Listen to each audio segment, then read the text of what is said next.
ఎలా ఉన్నారా పిల్లలు, బాగున్నారా?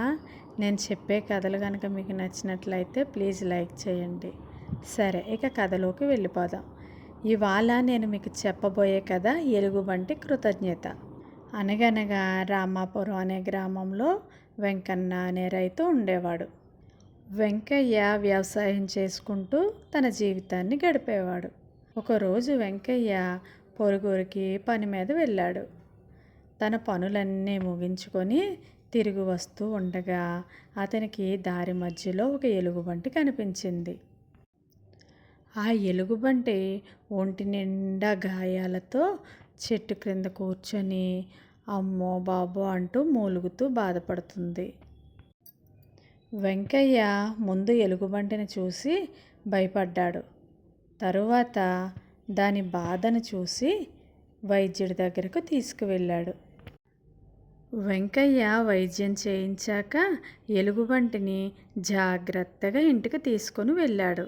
ఎలుగుబంటికి దెబ్బలు మాని ఆరోగ్యం కుదుట పడడానికి 4 రోజులు పట్టింది. వెంకయ్యకు కూడా ఎలుగుబంటి చాలా అలవాటైపోయింది. ఎప్పుడు ఎలుగుబంటి వెంకయ్య వెనకాలే తిరుగుతూ ఉండేది. అదంతా చూసిన వెంకయ్య మిత్రుడు, నువ్వెలాగా రోజు కూలీ చేస్తూ ఉంటావు కదా, దీనికి ఆటపాట నేర్పించు, నువ్వు చెప్పినట్లు చేసేలా శిక్షణ ఇవ్వు, అలా డబ్బు సంపాదించుకోవచ్చు అని సలహా ఇచ్చాడు వెంకయ్య స్నేహితుడు. స్నేహితుడి సలహా ప్రకారం అలాగే చేశాడు వెంకయ్య. ఎలుగుబంటితో చిన్న చిన్న విన్యాసాలు చేయిస్తూ డబ్బులు సంపాదించుకున్నాడు. ఒక చిన్న ఇల్లు కూడా కొనుక్కున్నాడు. అలా రోజులు గడుస్తూ ఉన్నాయి. కొన్నాళ్లకు వెంకయ్య ఎలుగుబంటితో ఆటలు ఆడించడం మానేశాడు.